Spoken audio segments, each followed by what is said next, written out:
feeling someone like this about 25 years ago, standing unworthy before Miss Kirk before a great challenge. Truly, it is a great challenge to honor someone so special. I ask the Lord now.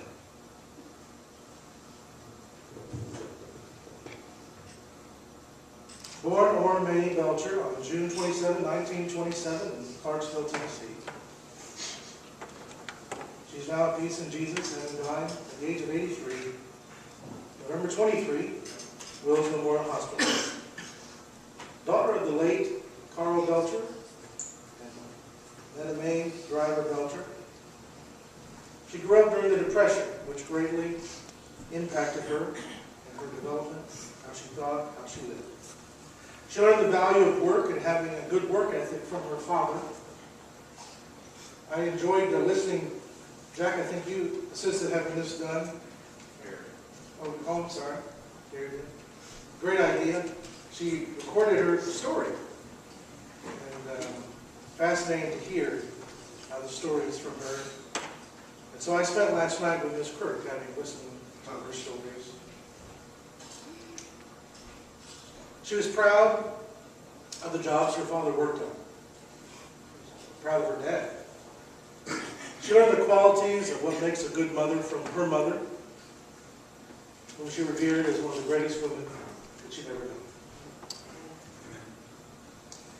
She is survived by 3 sons, Jack, Wanda, David, wife Rosamond, Gary, wife Mary. 1 sister, Hazel Weaver. 9 grandchildren. I hope I got these in the right order, guys. Rachel, Jack, Amanda, Joseph, Travis, Jenny, Jason, James, and Ashley. Is that right? And we had quite a bit on the great-grandchildren, didn't in order, but I think I got them right too. There are 4 great-grandchildren. Robert, Patrick, Samuel, and Noah. And be careful, Noah probably broke around here somewhere. Reminds me of my little boy, he did a lot of that. She is preceded in death, Miss Ora Mae is, by 1 brother, Carl Belcher Jr., and by her beloved husband, Jackie Kirk. Story of what the family, the grandchildren and great-grandchildren call Mrs. Kirk. And people have mentioned that, and I've never been able to call her anything but Mrs. Kirk. Amen. Neither would she let me call her anything but Mrs. Kirk for many years. She then gave me permission to call her something else, and I thought it was a trick. So I decided to play it safe. Even when her last name changed, I still called her Mrs. Kirk. But the story goes, and Rachel, this is all about you. When you were a little tyke, your grandmother and great-grandmother were still alive. And you couldn't pronounce all those big words, so you called them Da. And no one teaching Rachel, she distinguished between them by calling her great-grandmother Big Da and Miss Kirk Little. And I think some of the grandkids are even referring to today. I'm going to Little Dot Street. Miss Kirk liked to walk. She could really walk. She liked to read. Sometimes she did both at the same time. She loved poetry, as was indicated here. She loved New England. She took a trip there each year with the students of GCA. She liked the sun. And as someone said, she definitely enjoyed the Lord's warmth through the sun.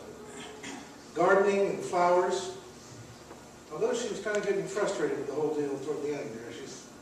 That's a lot of work. She loved history and was a member. What's the organization that she's part of here in Washington that they meet in the restaurant? Civil War Roundtable. Civil War Roundtable, yeah. And fascinating stories that she was able to share about that.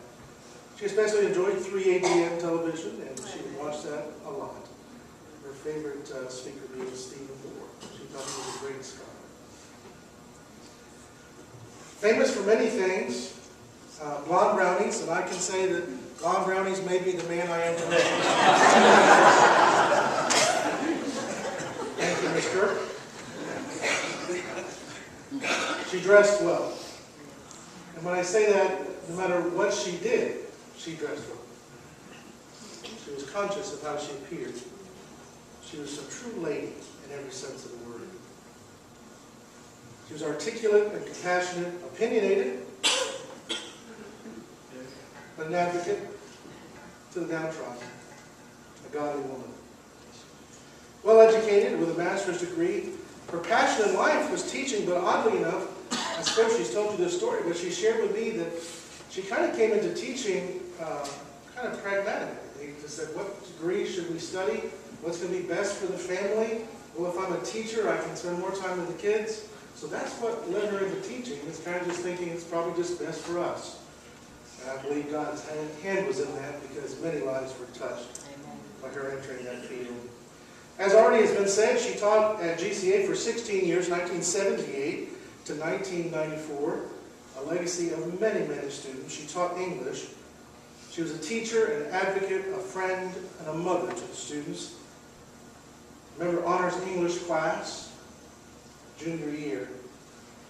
Special classes, whom she sponsored. I know she sponsored more, but the two I know about are the class of '84, quite an arrogant bunch, and the class of '88. I was always jealous very much of the class of '84 and '88. And of course the New England trips, that if you went on one, it was a memory you will keep for the rest of your life. Already all referenced as the quote, and we probably as students could memorize it, count that day lost in which you do not learn any new thing. And Miss Kirk was still learning, even through the end.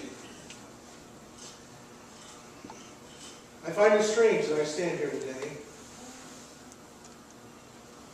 My journey with Mrs. Kirk began in 1978, before I even entered academy. My sisters were going to GCA, and they came home talking about this great English teacher that they had. So as a little tyke, I got to go to the honors English banquets. And I thought that was pretty cool. And so when I became a student at GCA, I thought nothing less, that was my goal, to make sure I made honors English. To be totally honest, I didn't enjoy honors English. I heard about the blonde brownies, and she did. She made blonde brownies every time the honors English class got together at her house. But what people neglected to tell me is you got to read a book a week. And there's not cliff notes on some of those books. It was a lot of fun.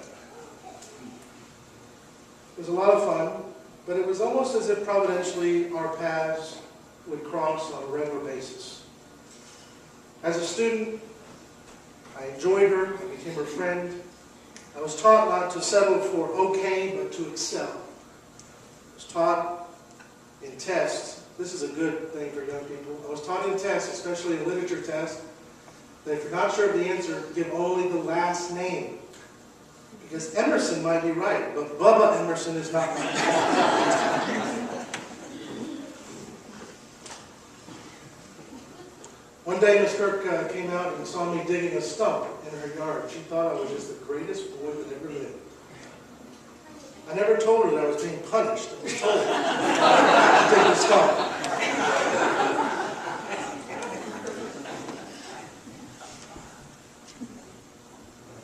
I remember she didn't like computers at first, especially the papers, when they printed out the papers on computers, the dot matrix printers. So she banned them. You couldn't print them out. You had to get them typed. Where would I be without the foundation of Miss Kirk's English classes? I know what a dangling participle is. Fun just to say that word.